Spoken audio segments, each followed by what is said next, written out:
So Susanna asked me to list my 3 favorite and most important features of Elgg 1.8. That is very difficult. So much has improved in Elgg 1.8 that I don't know where to start. Probably one of my favorite features, and not just because I implemented it, is the new plugin system.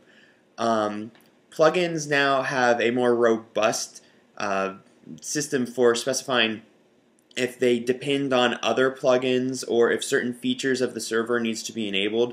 So for example, if you are going to have a Twitter plugin that uses OAuth and connects to the Twitter site and allows users to push content up to Twitter, you can specify in your plugin that the Twitter service plugin is required. This wasn't possible in Elgg 1.7 and earlier. It wasn't possible easily. You could hack it and make it do that, but now all you do is add a line in your manifest file, and it automatically tells you on the plugin's admin page if a plugin can be enabled or not, and you can expand information, and it'll tell you why, or it'll tell you exactly what is not met for the dependencies. So the plugin management system is one of my favorites. Cash Costello, one of the core contributors, has created an extremely versatile menu system. So now we use menus for almost everything in Elgg. It's extremely simple to add any.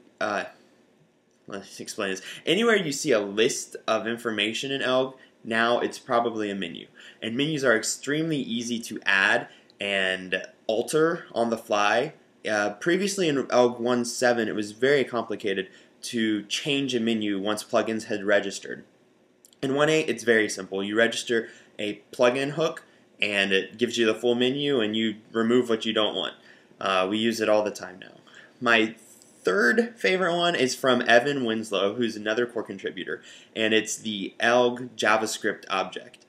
Evan duplicated a lot of PHP functionality in JavaScript. So now, through JavaScript, we actually have Elgg-style internationalization with Elgg.echo. We have actions. You can run actions, and it fires off Ajax, does the actions on the server, and returns JSON input that you can later parse. We have a hooks system that's quite similar to the PHP hook system. All of this is implemented in JavaScript. What else is in that? There are tons of helpers for UI elements, for positioning them or toggling them, toggling visibility. There is security.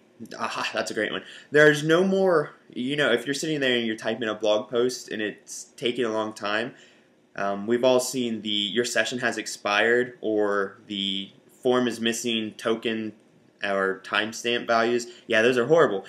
We don't have that anymore because part of the JavaScript object, it refreshes those security tokens about every 5 minutes.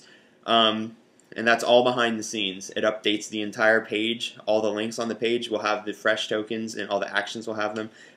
It's really great. It's a great step for Elgg to bring it up to the real Web 2.0 interactions. So we're looking to add some new stuff to it to Ajaxify a bunch of the interface, so it'll be a little bit closer to a web app like Facebook than to what we're used to in Elgg 1.7.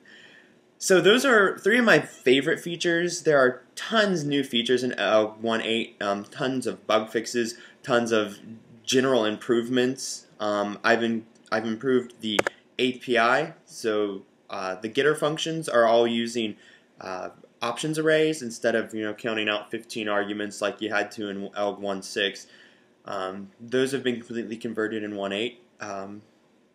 There are tons of stuff. If you haven't looked at it yet, definitely have a look at it. We're getting ready to release a beta real soon now, so we're looking for some feedback.